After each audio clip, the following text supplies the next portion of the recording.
Hello दोस्तों, आपका स्वागत है गोल्डन फ्यूचर प्लेटफॉर्म में। आज 19 नवंबर 2022 है और मैं आप लोग के लिए 10 इंपॉर्टेंट करंट अफेयर का क्वेश्चन लेके आई हूँ जो आपके आने वाले एग्जाम के लिए बहुत ही ज़्यादा इंपॉर्टेंट रहेगा। अगर आप लोग मेरे चैनल पर नए हो तो चैनल को सब्सक्राइब कर लेना और बेल आइकन दबाना मत भूलना, जिससे कि आप लोग को मेरे आने वाले करंट अफेयर वीडियोज़ के नोटिफिकेशन मिल जाए और आपका एक भी इंपॉर्टेंट वीडियोज़ मिस ना होने पाए।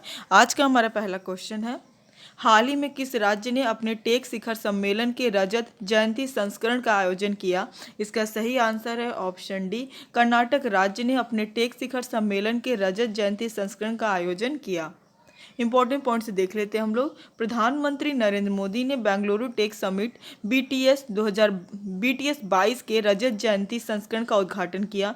रजत जयंती समारोह को चिन्हित करने के लिए कर्नाटक के मुख्यमंत्री बसवराज बोम्मई ने एक पट्टिका जारी की। इस उद्घाटन समारोह में फ्रांस के राष्ट्रपति इमानुएल मैक्रोन और यूएई, ऑस्ट्रेलिया और फिनलैंड के मंत्रियों ने भाग लिया। इस कार्यक्रम का आयोजन राज्य के आईटी, जैव प्रौद्योगिकी और विज्ञान एवं प्रौद्योगिकी विभाग द्वारा software technology parks of India यानी एसटीपीआई के सहयोग से किया गया था। हमारा अगला क्वेश्चन है, हाल ही में किस पूर्व मुख्य आर्थिक सलाहकार को नीति आयोग के पूर्णकालिक सदस्य के रूप में नामित किया गया है? इसका सही आंसर है ऑप्शन बी, अरविंद विरमानी को नीति आयोग के पूर्णकालिक सदस्य के रूप में नामित किया गया है। इंपॉर्टेंट पॉइंट से देख लेते हैं हम लोग। सरकार ने वरिष्ठ अर्थशास्त्री डॉक्टर अरविंद विरमानी को नीति आयोग का पूर्णकालिक सदस्य नियुक्त किया है। वह गैर लाभकारी सार्वजनिक नीति संगठन foundation for economic growth and welfare के संस्थापक अध्यक्ष हैं। उन्होंने 2007-9 से वित्त मंत्रालय में मुख्य आर्थिक सलाहकार के रूप में भी काम किया है। वर्तमान में नीति आयोग के 3 सदस्य हैं। कौन कौन से हैं? Doctor VK Saraswat, professor Ramesh Chand और डॉक्टर वीके पॉल। हमारा अगला क्वेश्चन है, किसने साइबर स्पेस में महिलाओं और लड़कियों को डिजिटल रूप से सशक्त बनाने के लिए डिजिटल शक्ति 4.0 लॉन्च किया है? इसका सही आंसर है ऑप्शन ए, एनसीडब्ल्यू ने महिलाओं और लड़कियों को डिजिटल रूप से सशक्त बनाने के लिए डिजिटल शक्ति 4.0 लॉन्च किया है। इंपॉर्टेंट पॉइंट्स देख लेते हैं हम लोग। राष्ट्रीय महिला आयोग यानी एनसीडब्ल्यू ने महिलाओं को किसी भी अवैध या अनुचित ऑनलाइन गतिविधि के खिलाफ खड़े होने के लिए जागरूक करने के लिए डिजिटल शक्ति अभियान का 4था चरण लॉन्च किया। यह साइबर स्पेस में महिलाओं को डिजिटल रूप से सशक्त और कुशल बनाने पर एक अखिल भारतीय परियोजना है। साइबर पीस फाउंडेशन और मेटा के सहयोग से 2018 में डिजिटल शक्ति अभियान शुरू किया गया था। मतलब कब किया गया था? 2018 में, आप लोग को याद रखना है। और इस कार्यक्रम का 3रा चरण मार्च 2021 में शुरू हुआ था। हमारा अगला क्वेश्चन है, हाल ही में उड़ीसा सरकार को बाढ़ सुरक्षा परियोजनाओं के लिए 220 करोड़ रुपए किसने मंजूर किए हैं? इसका सही आंसर है ऑप्शन सी, नाबार्ड ने उड़ीसा सरकार को बाढ़ सुरक्षा परियोजनाओं के लिए 220 करोड़ रुपए मंजूर किए हैं। इंपॉर्टेंट पॉइंट्स देख लेते हैं हम लोग।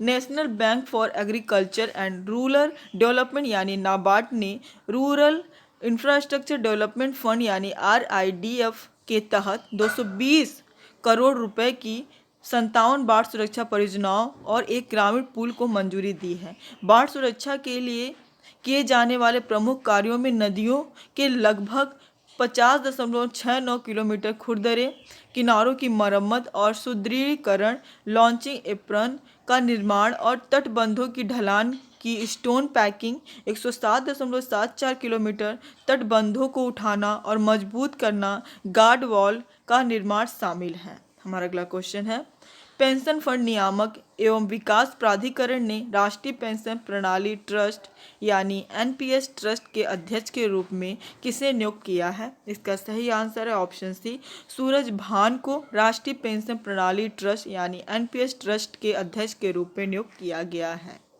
इंपॉर्टेंट पॉइंट्स देख लेते हैं हम लोग। पेंशन फंड नियामक एवं विकास प्राधिकरण ने सूरज भान को नेशनल पेंशन सिस्टम ट्रस्ट यानी एनपीएस ट्रस्ट का अध्यक्ष नियुक्त किया है। यह ट्रस्ट राष्ट्रीय पेंशन प्रणाली यानी एनपीएस के तहत धन के प्रबंधन के लिए जिम्मेदार है। हमारा अगला क्वेश्चन है, प्राची यादव ने 22वीं राष्ट्रीय पैरा चैंपियनशिप में स्वर्ण पदक सहित 3 मेडल जीते हैं। इसका आयोजन कहाँ किया गया था? इसका सही आंसर है ऑप्शन ए, गुवाहाटी में प्राची यादव ने 22वीं राष्ट्रीय पैरा चैंपियनशिप में स्वर्ण पदक सहित 3 मेडल जीते थे और इसका आयोजन कहाँ पे हुआ था? गुवाहाटी में हुआ था। ये आप लोग को याद रखना है। हमारा अगला क्वेश्चन है, हाल ही में अंतर्राष्ट्रीय टेबल टेनिस महासंघ यानी ITTF के एथलीट आयोग में चुने जाने वाले पहले भारतीय खिलाड़ी कौन बने हैं? इसका सही आंसर है ऑप्शन बी, शरद कमल। अंतर्राष्ट्रीय टेबल टेनिस महासंघ यानी ITTF के एथलीट आयोग में चुने जाने वाले पहले भारतीय खिलाड़ी बने हैं। इंपॉर्टेंट पॉइंट से देख लेते हैं हम लोग। भारत के स्टार टेबल टेनिस खिलाड़ी अचंता शरद कमल अंतर्राष्ट्रीय टेबल टेनिस महासंघ यानी ITTF के खिलाड़ियों के आयोग में चुने जाने वाले पहले भारतीय बन गए। एशिया, अफ्रीका, अमेरिका, यूरोप और ओशनिया से 8 खिलाड़ी, 4 पुरुष और 4 महिला 2022 से 2026 के लिए आयोग में चुने गए हैं। हमारा अगला क्वेश्चन है, हाल ही में किस राज्य सरकार ने भारत का पहला एलिफेंट डेथ ऑडिट फ्रेमवर्क पेश किया है? इसका सही आंसर है ऑप्शन बी, तमिलनाडु राज्य सरकार ने भारत का पहला एलिफेंट डेथ ऑडिट फ्रेमवर्क पेश किया है। इंपॉर्टेंट पॉइंट से देख लेते हैं हम लोग। तमिलनाडु को एलिफेंट डेथ ऑडिट फ्रेमवर्क लाने वाला देश का पहला राज्य बन गया जो हर जब्बों मौत की गहन जांच और वैज्ञानिक प्रलेखन का वादा करता है। CM MK स्टालिन ने state board for wild life की बैठक के दौरान रूपरेखा जारी की जो 4 साल के अंतराल के बाद आयोजित की गई थी। पिछली बैठक दिसंबर 2018 में आयोजित की गई थी। हमारा अगला क्वेश्चन है, हाल ही में किस बैंक ने कासा अभियान शुरू किया है? इसका सही आंसर है ऑप्शन ए, कर्नाटक बैंक ने कासा अभियान शुरू किया है। इंपॉर्टेंट पॉइंट से देख लेते हैं हम लोग। कर्नाटक बैंक ने 100 दिनों के लिए 2022-23 का कासा यानी करंट अकाउंट सेविंग अकाउंट अभियान शुरू किया है। 15 नवंबर 2022 से 24 मार्च 2023 तक शुरू होने वाले इस अभियान के तहत बैंक पूरे भारत में सभी 883 दाखिलों में 3.65 लाख से अधिक का अकाउंट खोलने का इरादा रखता है। महाबलेश्वर MS प्रबंध निदेशक और CEO कर्नाटक बैंक ने एक बयान में कहा, पूरे भारत में वित्तीय समावेशन की दिशा में एक पहल के रूप में इस अभियान का उद्देश्य 1.17 करोड़ के हमारे मौजूदा ग्राहक आधार में नए ग्राहक को जोड़ना है।